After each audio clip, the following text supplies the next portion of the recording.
नमः नमः ॐ विष्णुपादाय श्रीगौरप्रियमूर्तये श्रीमते भक्तिवल्लभ तीर्थगोस्वामिने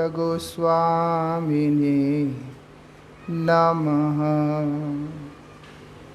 पतितपावन परम करुणामय परम आराध्यतम शिल गुरुदेव नित्य लीला प्रविष्टोम विष्णुपाद परमहंस परिव्राजकाचार्य अष्टोत्तर शतश्री श्रीमद् शिल भक्ति वल्लभ तीर्थ गोस्वामी महाराज जी के श्री चरण में असंख्य कोटि साष्टांग दंडवत प्रणाम करते हुए उनकी अहेतु की कृपा प्रार्थना करता हूँ।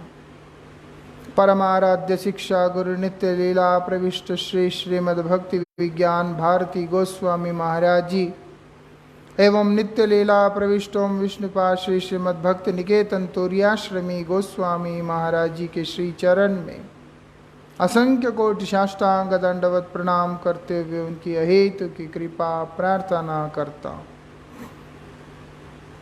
हम लोग यहाँ पर श्री रूप गोस्वामी जी के द्वारा प्रदत्त उपदेश रूपी अमृत को आस्वादन करने का प्रयास कर रहे हैं। उसी के अंतर्गत हम लोग यहाँ पर जो तृतीय श्लोक है उस पर चर्चा कर रहे थे। उत्साहात् निश्चयात् धैर्यात् तत्तत् कर्म प्रवर्तनात् संगत त्यागात् सतोवृते षड्वीर भक्ति प्रसिद्ध्यति वाली जो बात है उस पे हम चर्चा कर रहे हैं, जिसके अंतर्गत हम लोग पूर्व में उत्साह के विषय में हम लोगों ने श्रवण किया। हमारे आचार्यगण कहते हैं, बतलाते हैं कि श्रद्धा जो शब्द है उसका अर्थ वास्तविकता में विश्वास बोल के समझ में आता है। विश्वास मतलब श्री कृष्ण के प्रीति विधान अनुरूप अगर कर्म करने पर सब कुछ हो चुका होता है, इस प्रकार का जो भाव, इस प्रकार का जो समझ, उसी को श्रद्धा कहते हैं। इस बात पे विश्वास कि कृष्ण के लिए किया और किसी के लिए, किसी की अलग से प्रसन्नता के लिए, प्रीति विधान के लिए कुछ और करने की आवश्यकता ही नहीं है। और वही श्रद्धा का जो जीवन है वो उत्साह है। मतलब उत्साह ना रहने पर श्रद्धा नहीं हो सकता। उत्साह नहीं है तो श्रद्धा नहीं है। एक निरुत्साहित व्यक्ति, उसके अंदर श्रद्धा नहीं हो सकता। तो इसीलिए उत्साह का जो जीवन है, श्रद्धा का जो जीवन, वो उत्साह है। और वो श्रद्धा भगवान के चरणों में विश्वास उत्पन्न कराता है। श्रद्धा भगवान के चरणों में विश्वास उत्पन्न कराता है। जिसको भगवान के चरणों में विश्वास हो गया, उसका भक्ति साधन तो आरंभ हो ही गया। इसलिए बोलते उत्साह रहित होके किए जाने वाला जो भी साधन है, वास्तविकता में वो उतना महत्व नहीं रखता है। उत्साह ना होना मतलब ये भाव तो अंदर बैठा है, मेरे से नहीं हो पाएगा, मैं नहीं कर पाऊंगा, जैसे हमने पहले चर्चा किया। बोलते इसीलिए वो सब चीज़ें छोड़कर व्यक्ति को क्या करना होगा?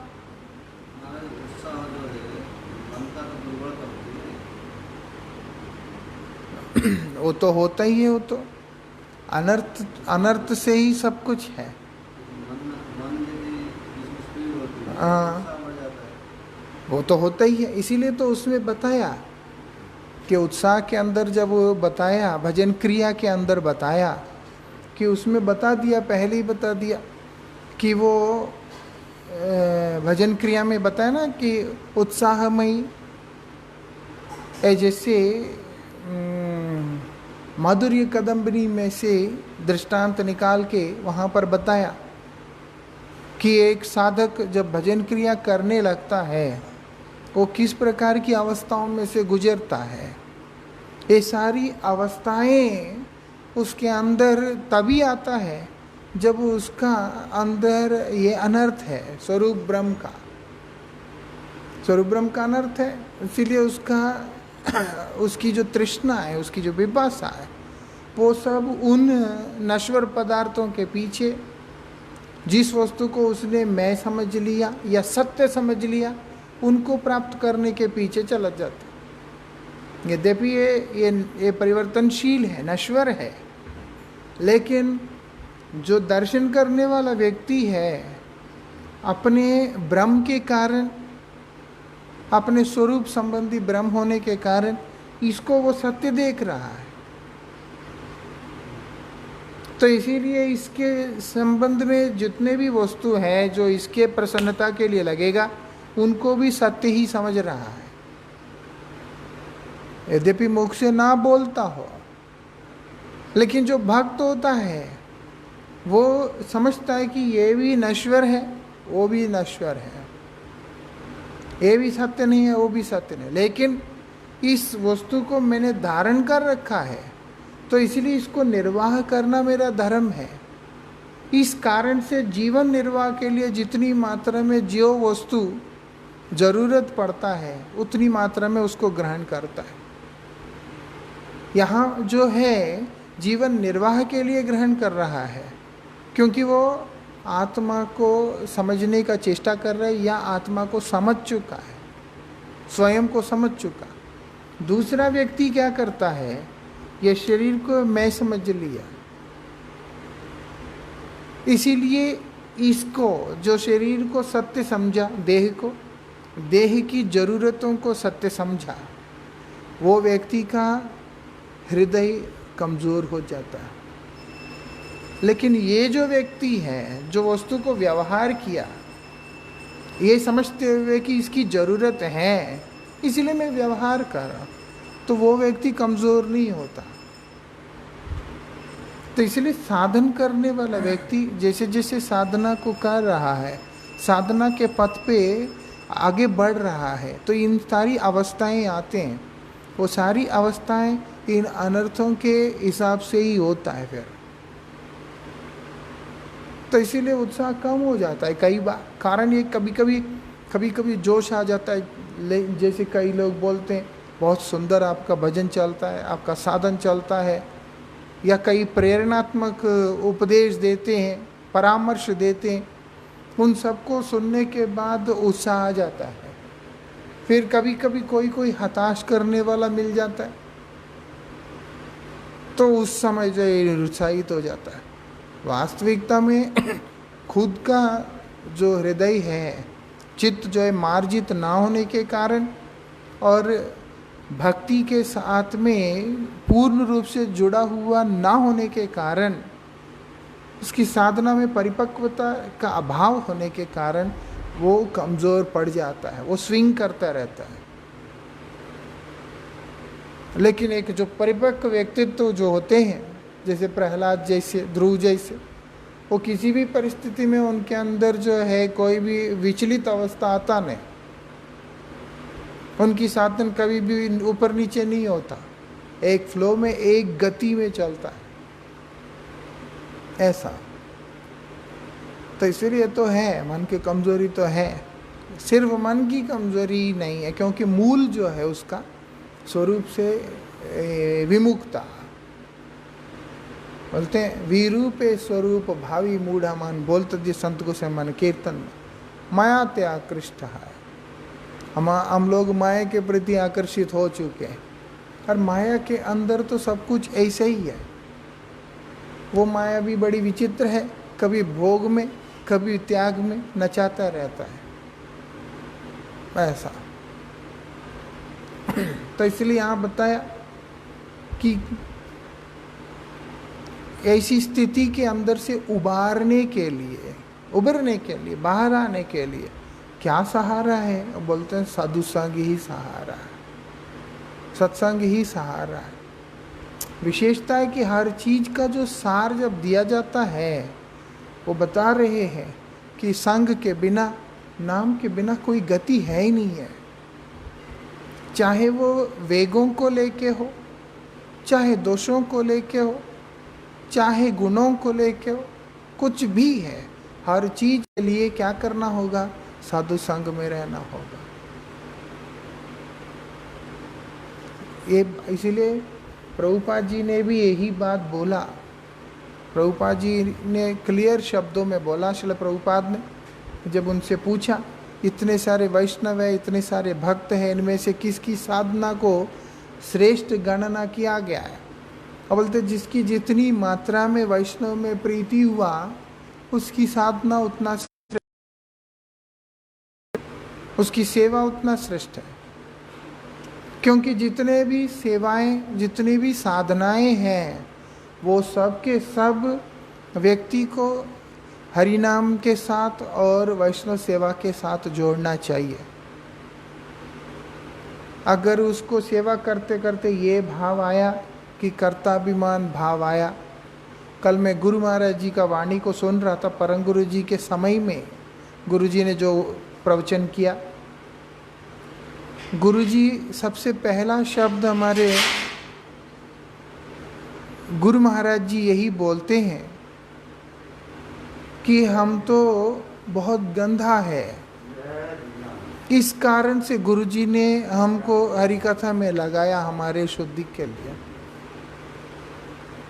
तो हमेशा इस प्रकार का भाव, अब गुरु जी गंदा तोड़ना है, लेकिन दर्शन इस प्रकार से कि मेरा अपना कुछ नहीं है, जो है मतलब है कि वो गुरु कृपा है।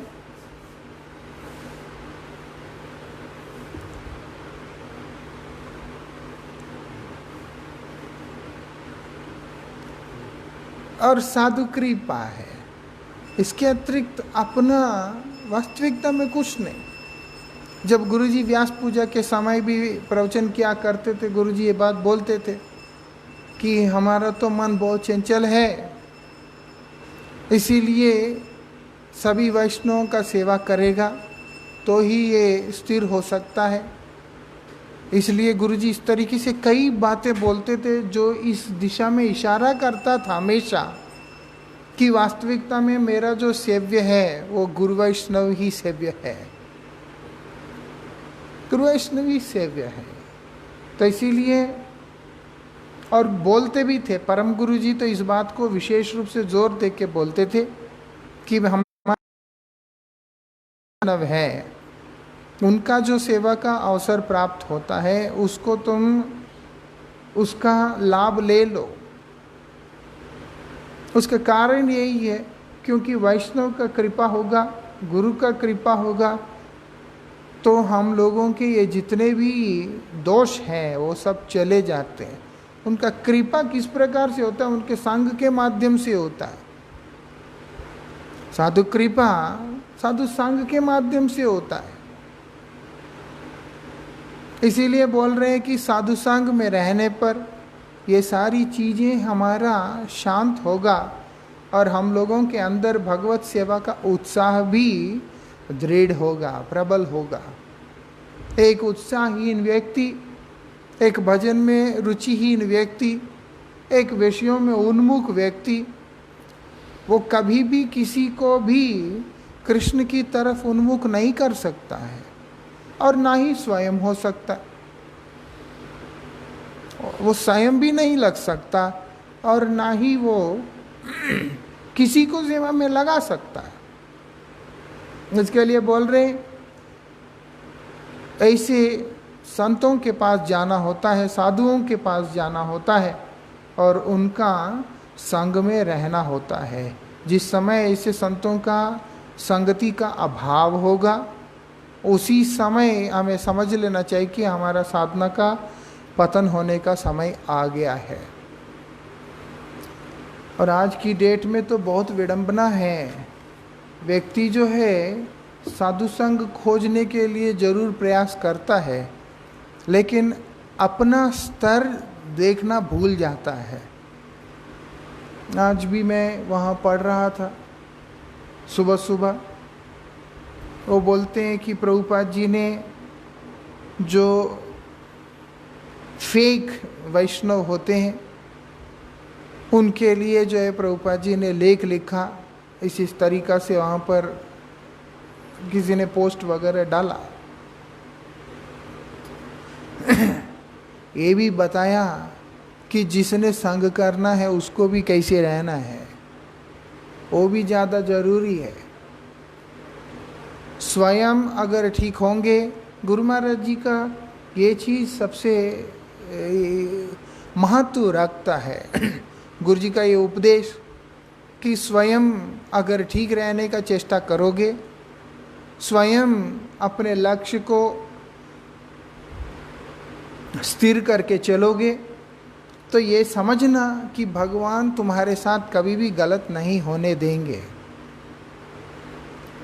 तुम्हें एक उत्तम वैष्णव के साथ में भगवान मिला ही देंगे, जिसके संग में आने के बाद ये जितनी भी बाधाएं हैं साधना के मार्ग पे, जो हम लोगों को विचलित करते हैं, जो हम लोगों को आगे बढ़ने नहीं देते, वो सब के ऊपर अपने आप ही नियंत्रण लग जाएगा।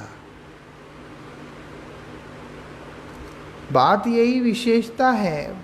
परमार्थ एक ऐसी चीज है जहाँ पर जीव को साधना करने के लिए संघर्ष नहीं करना पड़ता। कर्म में संघर्ष है, ज्ञान मार्ग में संघर्ष है, तपस्या में संघर्ष है, त्याग में संघर्ष है, हर चीज में है। लेकिन भक्ति जहाँ है वहाँ संघर्ष है नहीं, वो बहुत सहज और बहुत ही आसान तरीका से चलता है।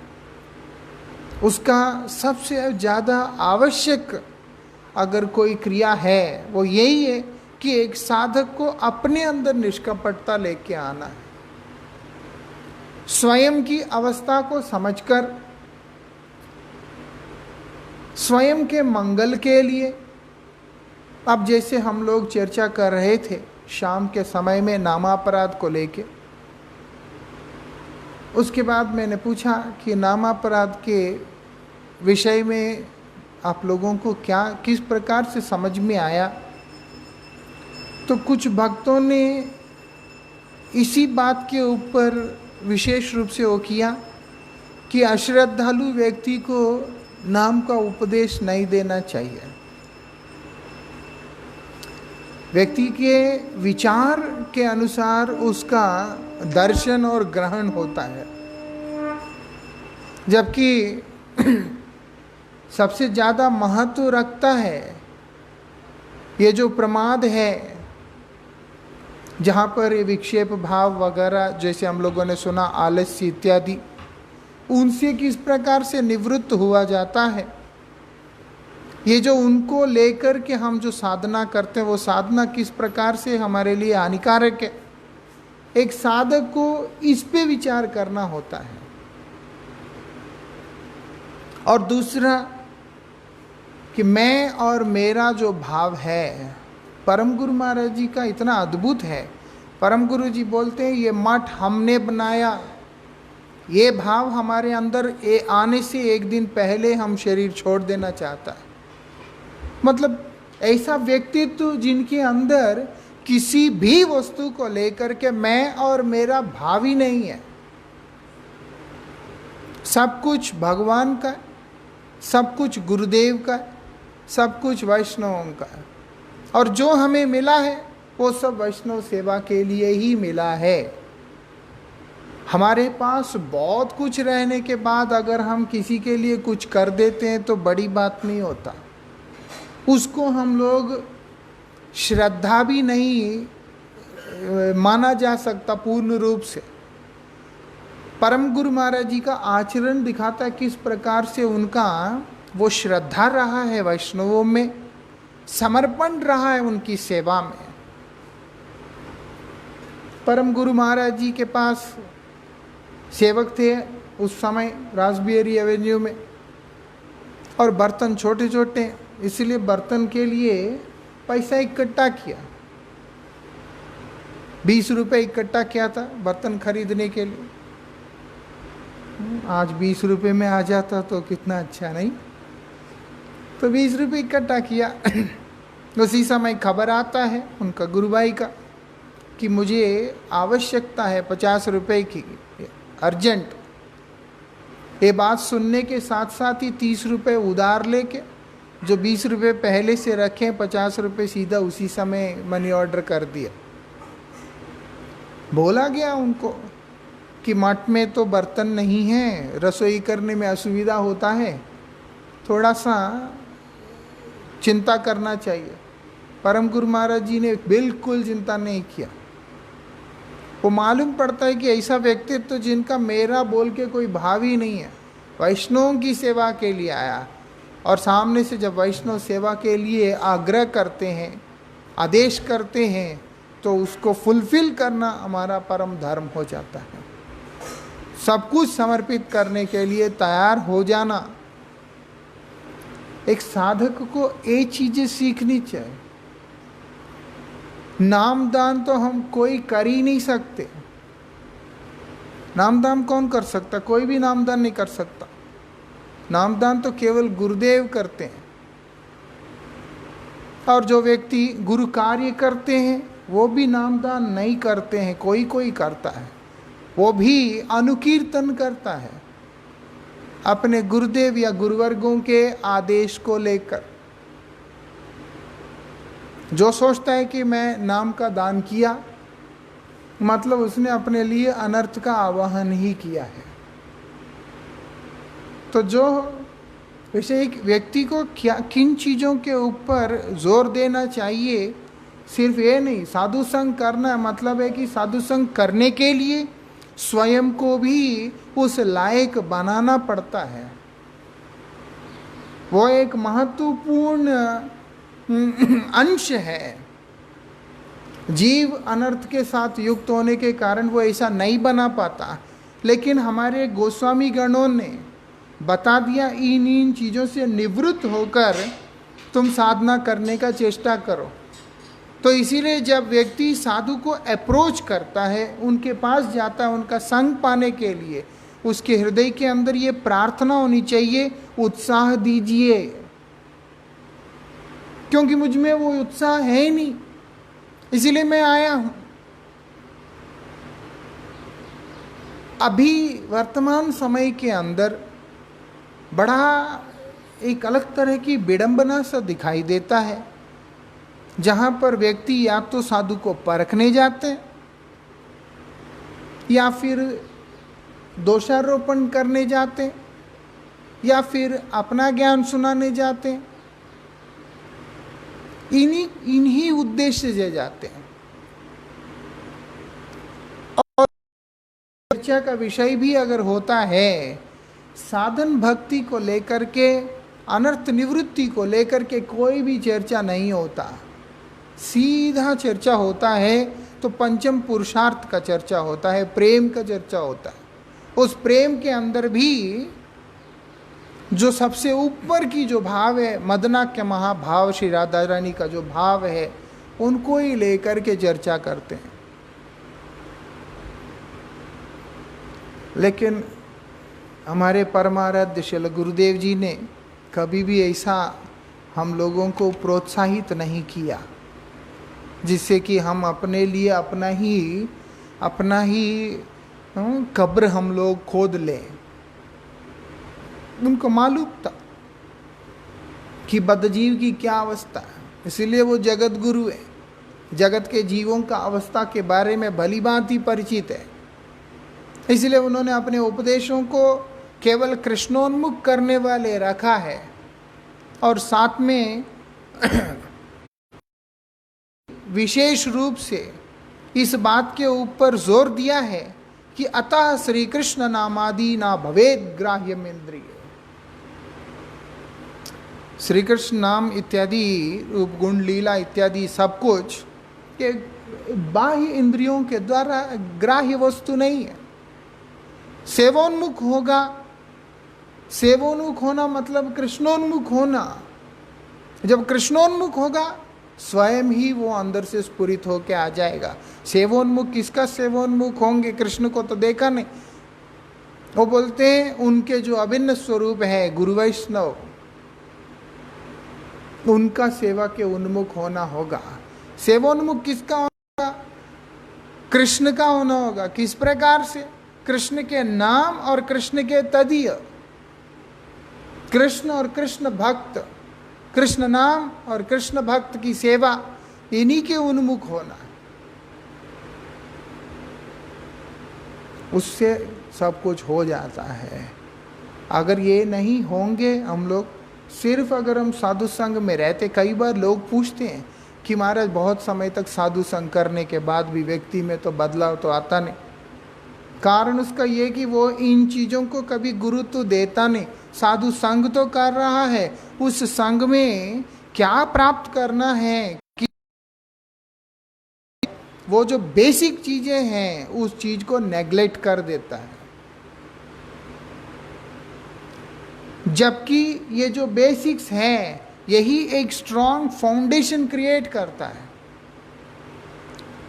उसके ऊपर जो भक्ति का वो है जो कुछ भी है कंस्ट्रक्शन, वो बहुत ऊपर तक जा सकता होता है। अभी दुबई में जो ऊंचा बिल्डिंग जो बना दिया, क्या जमीन में उसको कितना नीचे तक उसका नींव दिया होगा? नहीं तो वो बिल्डिंग टिक सकता है? बादलों से भी ऊपर तक जा रहा है इतना, वो कैसे टिकेगा? वो कि कितना मजबूत उसका फाउंडेशन दी है। इसीलिए साधु संग में ऐसे नहीं कहा लवमात्र साधु संग सर्व सिद्धियां है। साधु संग में लवमात्र समय अगर कोई भी लगाता है उसको तो सर्व सिद्धि हो जाएगा, सब कुछ प्राप्त हो जाएगा, भगवत सिद्धि हो जाएगा, उसको तो सब कुछ मिल जाएगा। लेकिन दीर्घ काल तक रह के करते करते भी क्यों नहीं होता?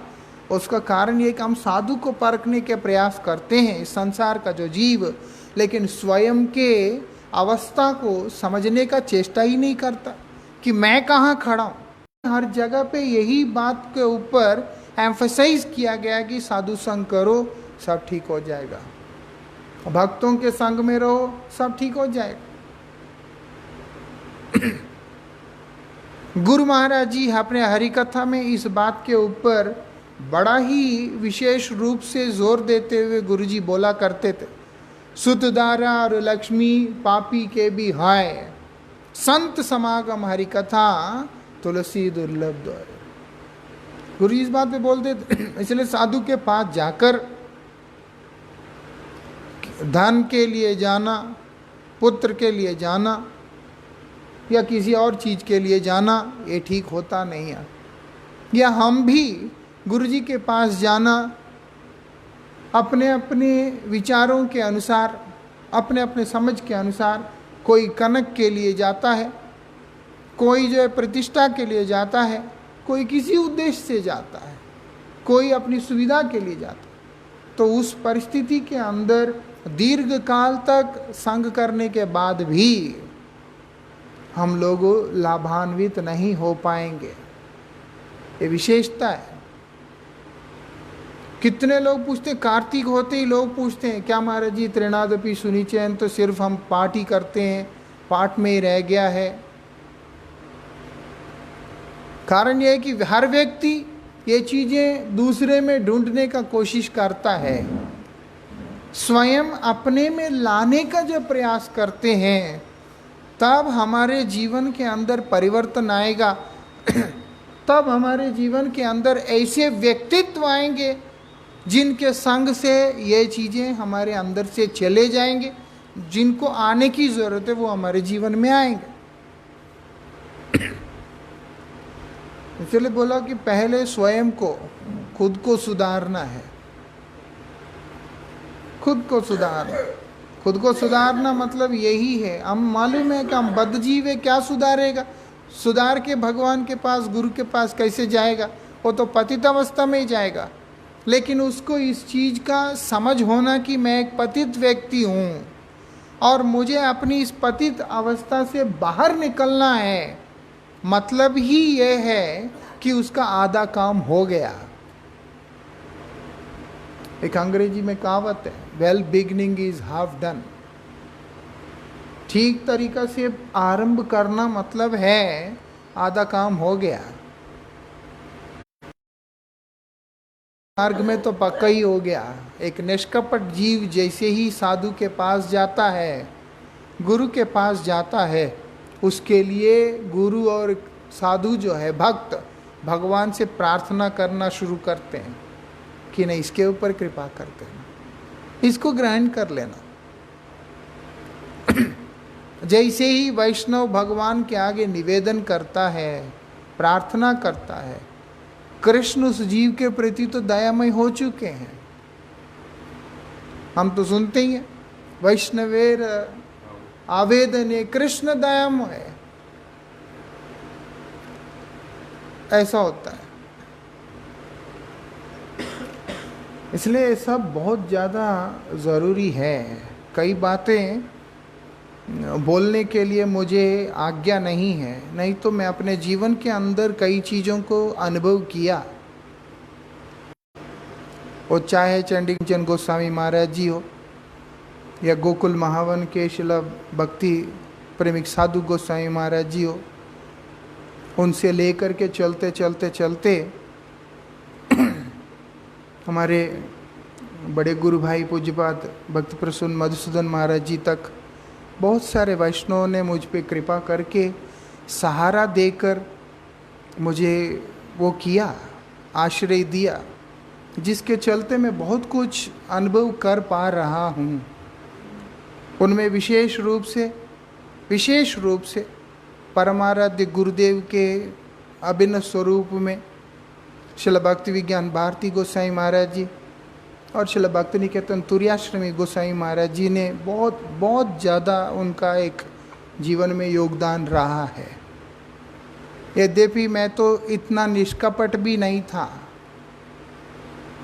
मैं तो ऐसी कोई निष्कपट भी नहीं है कि भाई मुझे मालूम है ये मेरे लिए अनर्थ है और इससे मैं निवृत्त होना चाहता हूँ, ऐसा। फिर भी उनका कृपा बहुत जीवन में अपना एक प्रभाव छोड़ के गया है।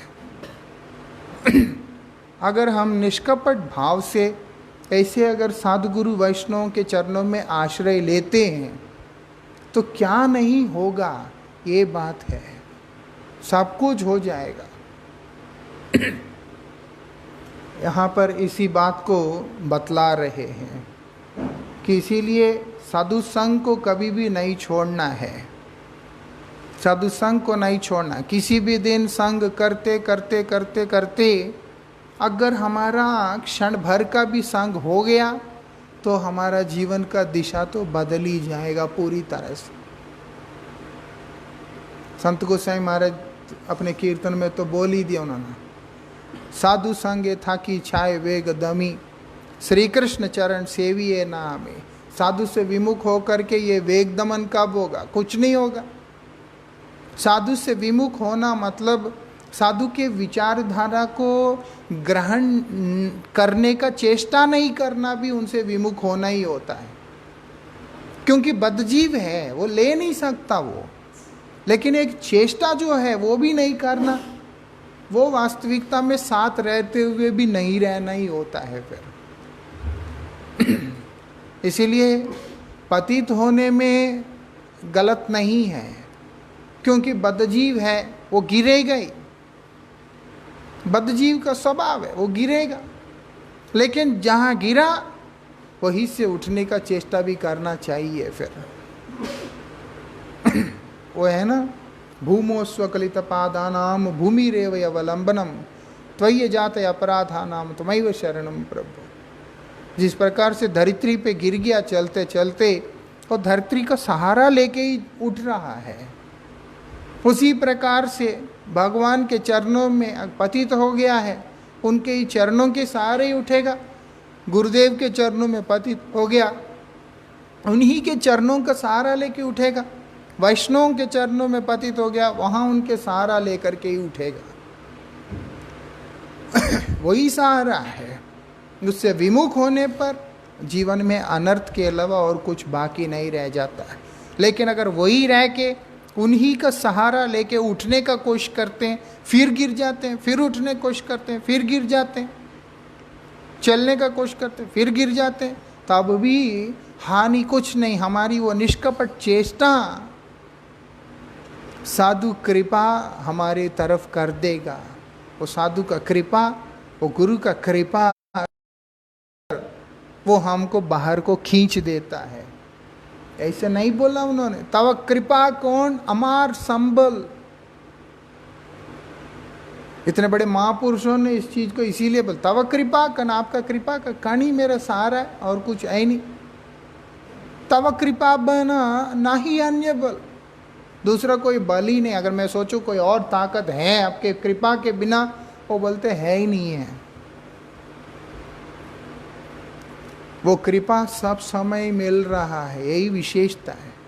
ऐसा नहीं है कि भगवान अपने कृपा को जीव की योग्यता के अनुसार देते हैं।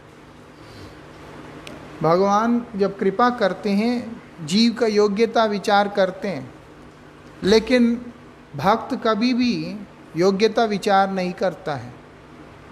हमें ये चीज़ नहीं समझ में आता, लेकिन अगर हम गुरुजी को केंद्र करके देखते हैं, ये समझ में आता है कि गुरुदेव ने बिना किसी योग्यता का विचार किए ही हम पे कृपा किया।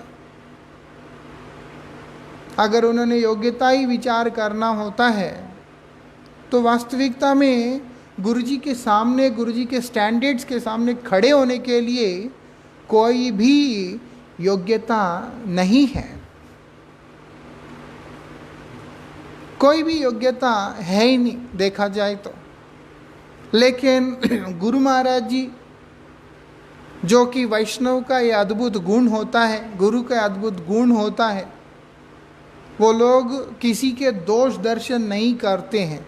इसीलिए जो व्यक्ति उनके सम्मुख में आता है, यद्यपि वो कपट है, तब भी वो उनके अंदर गुण ही देखने का प्रयास करते हैं, क्योंकि उनको गुण ही दिखता है।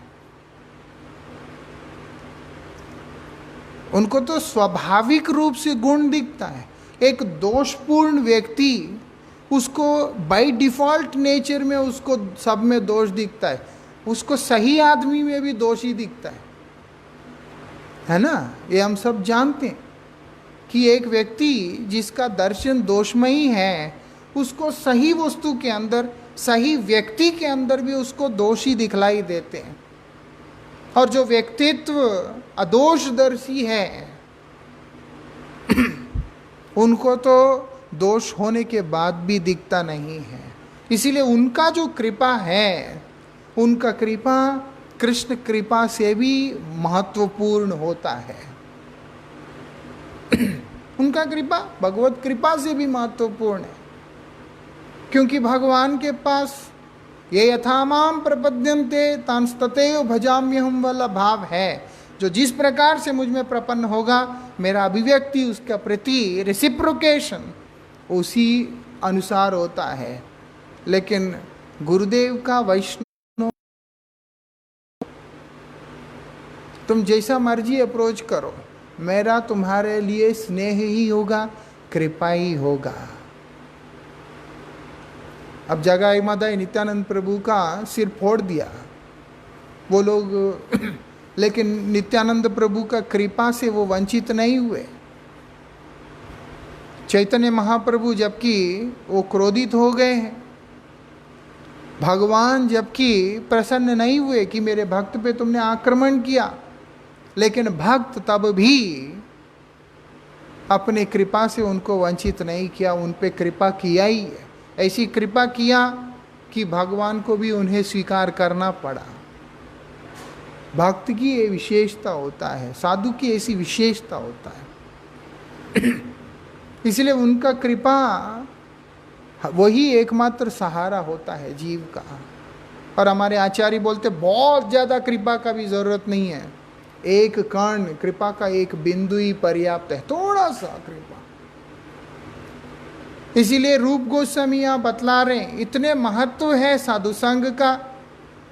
इसीलिए तुम अगर इन चीजों को समझकर इनसे निवृत्त होने की इच्छा से जब साधु का संग करोगे तो तुम्हारे लिए बहुत लाभ होगा, तुम्हारे लिए लाभ होगा।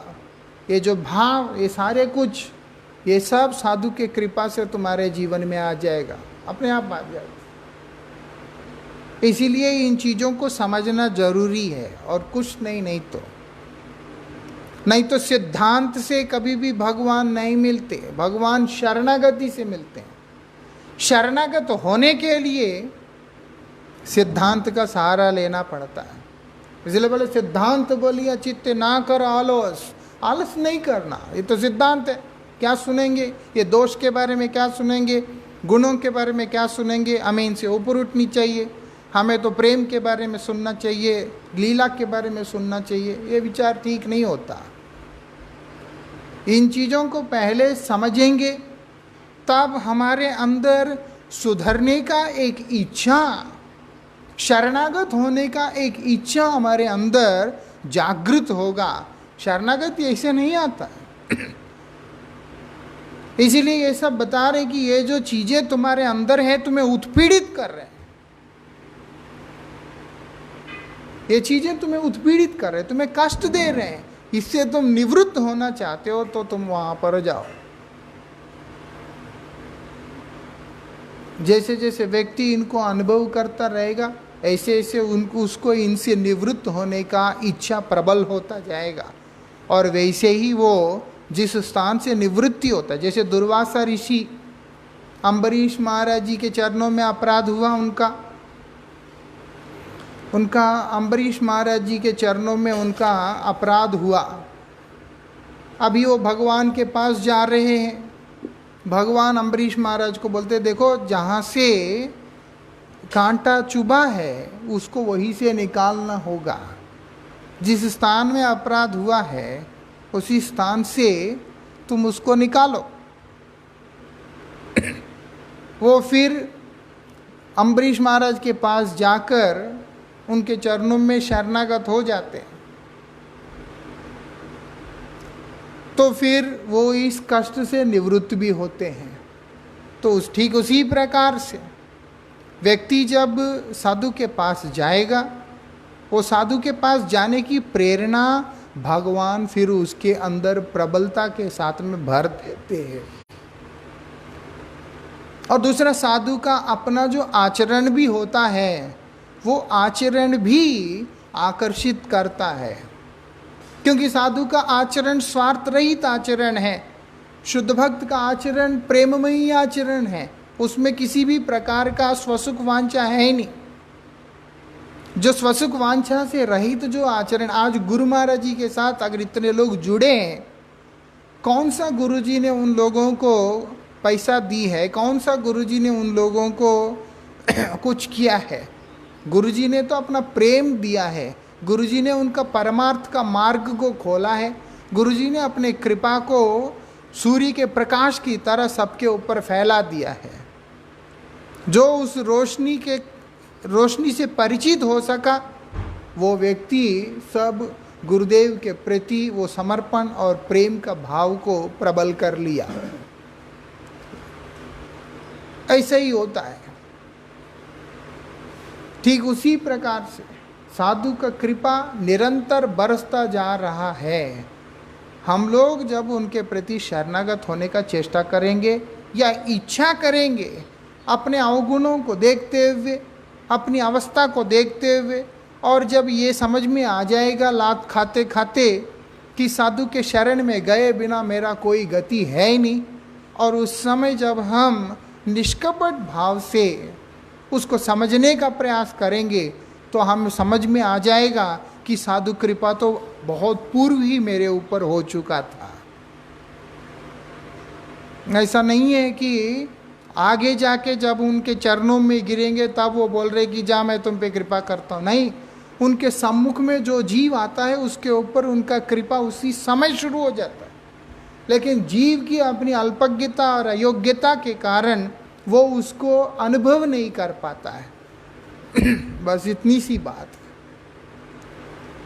इसके आगे की चर्चा हम लोग निश्चय के बारे में हम लोग कल श्रवण करेंगे। निश्चय से